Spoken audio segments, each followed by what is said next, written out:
nâng mông lên siết bụng,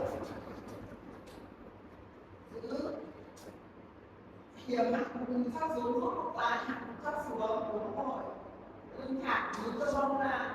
5 4 3 2 1, duỗi chân phải song song chân trái. 4 và xin lên đẩy cao vai lên, cơ bụng giữ. 5 4 3 2, co gối để chạm trán, rút cơ bụng giữ. Chán chưa để chán chạm gối, co gối nhấn lại, rút tiếp.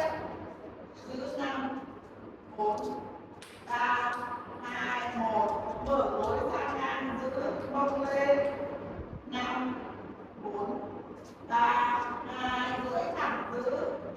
Cao mông đi. 5 4 3 2 1, ở cung chân để hạ mông cái không mỏi quá.